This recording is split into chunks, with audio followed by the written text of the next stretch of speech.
Akhirah begins after death.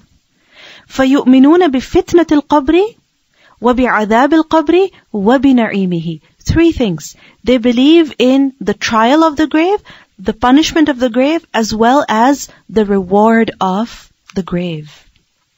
Which means that first of all, people will be tested in their graves.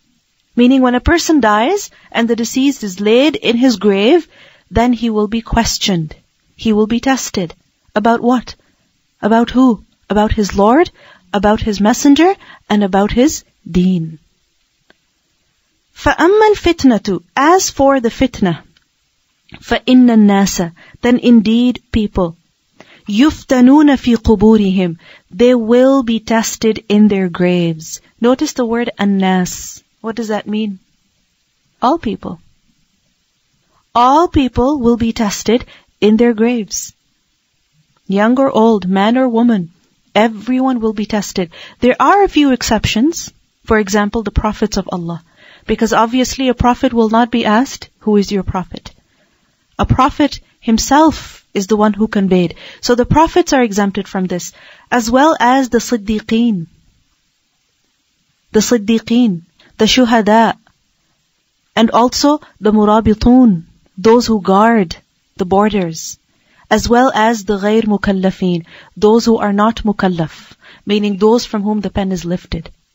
So for example, if a baby dies, if a really, really young child dies who doesn't even understand anything, so such a child will not be questioned in the grave. Likewise, if there is a person who is majnoon, who doesn't have any sense, then regardless of his age, he will not be asked. He will not be tested. They are exempted from the test of the grave. فَأَمَّا الْفِتْنَةُ فَإِنَّ النَّاسَ يُفْتَنُونَ فِي قُبُورِهِمْ. Otherwise, everyone is going to be tested. And the grave itself, what happens in it first? That it squeezes a person. It squeezes a person. And it will squeeze everybody. You know, Sa'ad bin Mu'adh radiallahu anhu, when he died, what happened? In his janazah, when the Prophet ﷺ was walking, how was he walking? On his toes. And when he was asked about it, he said, so many angels have come to attend the janazah of Sa'ad bin Mu'adh. But when Sa'ad bin Mu'adh was buried, the Prophet ﷺ stayed there for some time. And he said, the grave has even squeezed him. So he made dua for Sa'ad bin Mu'adh. If he was not spared, then what do we think about ourselves? What do we think about ourselves? We live our lives as though we are never going to go in our grave. We forget our grave. We forget our death. We don't think of this as a reality. We think of this as a dream. Whereas it's not going to be a dream. It's going to be very, very certain. It is al-yaqeen. It is al-haq. The Prophet ﷺ said, "Inna lil qabri daghta." The grave, it will squeeze. It will squeeze everyone. He also said that indeed these graves, they are mamlu'atun zulmatan ala ahliha. They are filled with darkness for its people. Meaning, those who are in the grave, they're in darkness. It's very, very dark in the grave. It's a very scary and frightening place. From where all the glitter, the glamour, the delight, the pleasure of this life, it's gone. Nothing is there. And nothing from this life, from this world, can be put into the grave. The only light, the only pleasure that a person can have, the only comfort that he can have, is by what? Through his good deeds. فَإِنَّ النَّاسَ يُفْتَنُونَ فِي قُبُورِهِمْ. People will be tested in their graves. فَيُقَالُ لِلرَّجُلِ. So, a person will be asked, a person will be told. Meaning, when he will be tested, it will be said to him, "Man Rabbuk?" Who is your Lord? وَمَا دِينُك? And what is your religion? وَمَن نَبِيُّك? And who is your prophet? A person will be asked all of these questions. But these questions will be asked by who? Who's going to be asking these questions? 2 angels. And who are these 2 angels? Some said that these 2 angels are the same as those who kept a person's record, wrote his good deeds and his bad deeds. And other scholars have said that no, these 2 angels are different. And they even called them Munkar Nakir.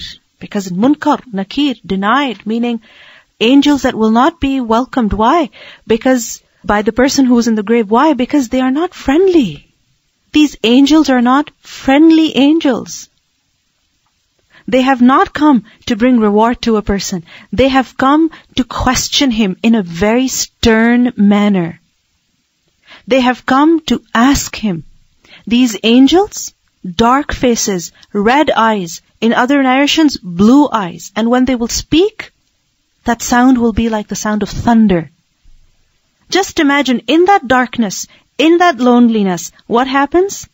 Two angels that are dark and scary, red and blue eyes, sound their voice like that of thunder.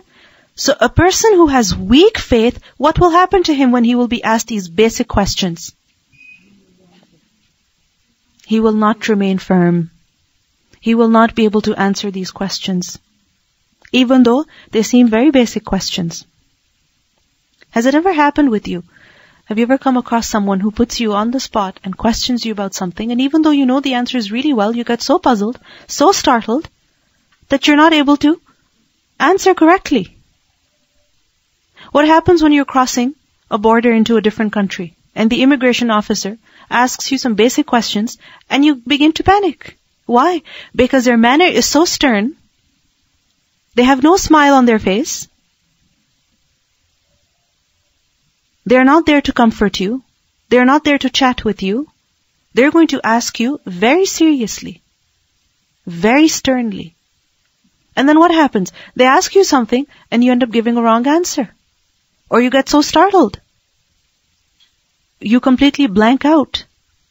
So what will happen? فَيُثَبِّتُ اللَّهَ الَّذِينَ آمَنُوا. Allah will give stability. He will give firmness. He will keep firm. Allah will. Who? الَّذِينَ آمَنُوا. Those who believed.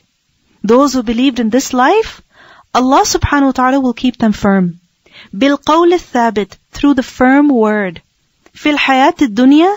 In the life of this world. وَفِي الْآخِرَةِ. And also in the akhirah.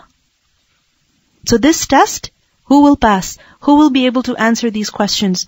Those who remain firm upon al-qawlu thabit. What is qawlu thabit? La ilaha illallah. So the person who remains firm on deen in this life, he will remain firm during this questioning also. He will remain firm during this questioning also. What does that teach us? That the stronger the faith in this life, the stronger the amal, the more stable a person is on his religion, the firmer he is on his faith, the firmer he will be during this great trial, during this great test.